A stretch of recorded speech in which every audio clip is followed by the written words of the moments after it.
പ്രിയപ്പെട്ട നമസ്കാരം. നമ്മുടെ ജോളിവുഡ് മൂവീസിന്റെ ബാനറിൽ ഷക്കീർ മണ്ണമ്മല സംവിധാനം ചെയ്ത ചിത്രമാണ് തെലുഗു സഹിതം. തെലുഗു സഹിതം എന്ന് പറയുന്ന ഈ മൂവി അത്യാവശ്യം നമ്മുടെ ഇന്നത്തെ ഒരു തലമുറയിൽ അത്യാവശ്യം മയക്കുമരുന്നിന് എതിരെ ഒരു നല്ല മെസ്സേജ് കണ്ടന്റ് കൊടുത്തുകൊണ്ട് വളരെ ഒരു ത്രില്ലിംഗ് ആയിട്ടുള്ള ഇൻവെസ്റ്റിഗേഷൻ മൂവി കൂടിയാണ് തെലുഗു സഹിതം. ഇക്കഴിഞ്ഞ 6-ാം തീയതി മുതൽ തിയേറ്ററുകളിൽ വന്നിട്ടുണ്ട്. അതിലുപരി എൻ്റെ അടുത്ത സുഹൃത്തായ ഫൈസൽ ഇറുക മട്ടാഞ്ചേരി, എൻ്റെ കഴിഞ്ഞ 2 മൂവികളിലുണ്ട് അദ്ദേഹം.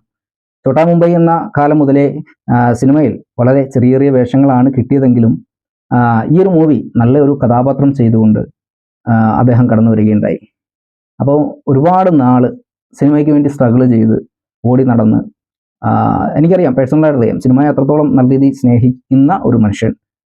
തീർച്ചയായിട്ടും നിങ്ങളെല്ലാവരും തിയേറ്ററിൽ പോയിട്ട് തെലുഗു സഹിതം എന്ന് പറയുന്ന ഈ ഒരു മൂവി നമ്മുടെ ഇന്നത്തെ ഒരു സിറ്റുവേഷൻ, MDMA അതേപോലെ തന്നെ എല്ലാ മയക്കുമരുന്ന് കൊണ്ട് സമൂഹത്തിൽ പല കുടുംബങ്ങളെയും തകർക്കാനായിട്ടുള്ള ഒരു ശക്തിയായി മാറിക്കൊണ്ടിരിക്കുന്ന ഒരു കാലഘട്ടത്തിൽ ഇത്തരത്തിലുള്ള ഒരു മൂവി അത് ജനങ്ങളിലേക്ക് കൊടുക്കാൻ മനസ്സു കാണിച്ച അത് റൈറ്റ് ചെയ്തവരും അതല്ലെങ്കിൽ അത് ഡയറക്റ്റ് ചെയ്ത അതിൻ്റെ സംവിധായകരും അല്ലെങ്കിൽ അതിൻ്റെ ക്യാമറ ബാക്കി അഭിനയിച്ചിരിക്കുന്ന എല്ലാ ക്രൂസിനും ഹൃദയത്തിൽ നിന്ന് ആശംസകൾ അറിയിക്കുന്നു. ഒപ്പം പ്രാർത്ഥന, ഈ ഒരു പടം വൻ ഹിറ്റായി മാറട്ടെ. തീർച്ചയായിട്ടും മറക്കണ്ട, തൊട്ടടുത്ത തിയേറ്ററിൽ തന്നെ നിങ്ങൾക്കത് കാണാൻ പറ്റും. ചിത്രത്തിൻ്റെ പേരൊരിക്കൽ കൂടി പറയുകയാണ്, തെലുഗു സഹിതം.